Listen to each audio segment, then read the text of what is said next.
Abonnez-vous à la chaîne pour voir les dernières vidéos.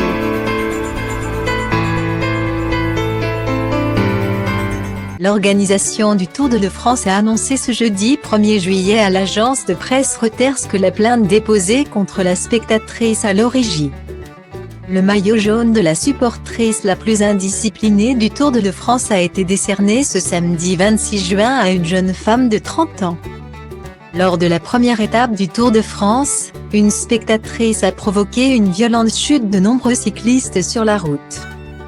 Brandissant une pancarte sur le parcours, cette dernière a gêné le coureur allemand Tony Martin et provoqué sa chute, emportant avec lui des dizaines de cyclistes.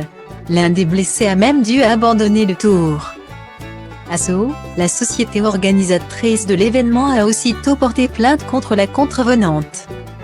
Une enquête a ensuite été ouverte et un appel à témoins lancé pour tenter de retrouver la spectatrice, disparue après le carambolage.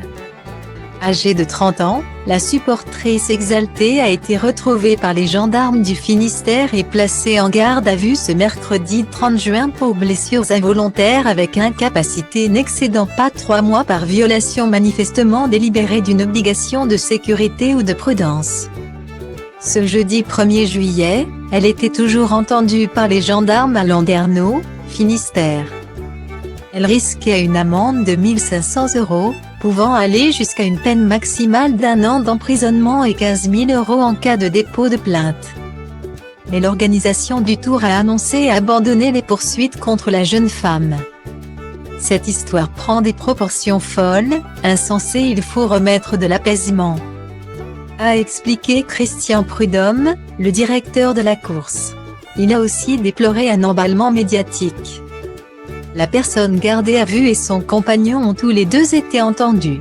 Ils ont expliqué que la mise en cause cherchait à adresser à travers la télévision un message affectueux à l'attention de ses grands-parents spectateurs assidus du Tour de France, a expliqué Camille Miansoni, procureur de la République de Brest. Mais Christian Prudhomme a toutefois tenu à rappeler les consignes évidentes de sécurité et de respect des coureurs. Quand on vient au bord des routes du Tour, c'est pour la fête, c'est pour l'enthousiasme. C'est pour en profiter, on tient les enfants par la main, on ne vient pas avec ses animaux domestiques. On ne traverse pas n'importe comment et surtout on respecte les coureurs, a tenu à rappeler le patron du Tour de France. Pas question de partir en roue libre donc, même pour papy et mamie.